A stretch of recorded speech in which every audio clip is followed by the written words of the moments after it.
Good afternoon to you. Yes, my colleague Josh Sharrock has got the camera on his shoulder, so we're going to walk a little bit into the crowd that's gathered here.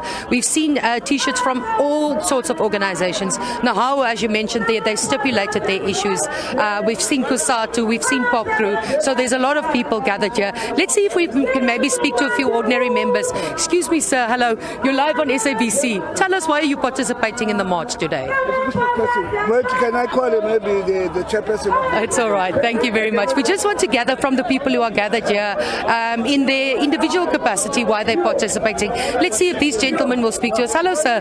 Don't you want to tell us why you're participating in the march today? No, we are not allowed to speak. Okay, they say they're not allowed to speak. It has to come from the organization at the top, where they want us to speak to a representative and they want to speak in a unified voice. But what you heard there earlier is, yes, this is in fact a little microcosm of what's happening across the country with workers absolutely feeling the grind of money becoming less and less and everything going up and up. And it's the same for people who are gathered here, the educators, the nurses, saying they don't want a 3% increase. They want an increase that's inflation related, also wanting a stable and steady life for themselves. We heard a little bit earlier from NEHAWU telling us the working conditions under which some of these nurses have to work in public hospitals. The ratio from patient to nurse is exceptional, and the work that they do is immense, and they feel they don't get rewarded for it. Instead, the workload is increasing and they're not seeing the results of all the work that they're putting in. Let's see, maybe this side. Let's try to see if we can speak to someone on this side.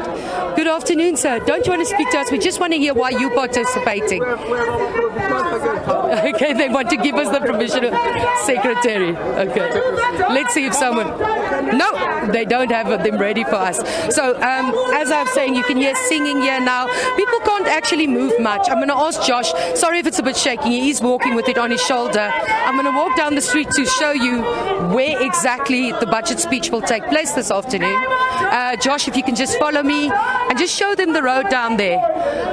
2 blocks from where we are now, that is where the budget speech will take place. And usually what would happen on a day like today with budget speech is people would march on Parliament, walking to the gates of Parliament and delivering their concerns at Parliament. But now, because of the issues at Parliament, it's taking place at City Hall. So people are all crowded together here, stating their issues. There's a few people who took to the stage earlier saying that, you know, we want to see this be a people-centered budget.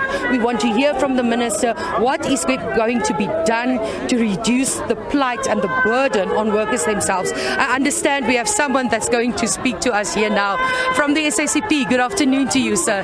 You're live on SABC News. You can just stand right there for us. Why are you here today? Why are you protesting? Well, the employer, which is the state, they've renegated to our demand for 2008.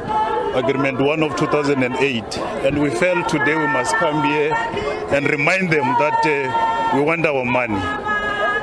That's why we are here. When you say you want your money, what does that mean? Well, we were in agreement with them that they must give us 10%. Instead of giving us 10%, they went outside and talked about us without being part and parcel of the collective forum. So we want them to come back to the forum so that we can continue with what we have left behind, which is 10%. And we're not laughing this time around. We say that thing of saying Sianizama must come to an end. When we ferry our children to school, we need to pay transport money. We need to pay also electricity. We need to pay our bond. We need to pay also our cars. And unfortunately, those things don't come for free. They come from our own salaries, and our salaries are not increased at all. So we are here to remind them that our salaries must be increased.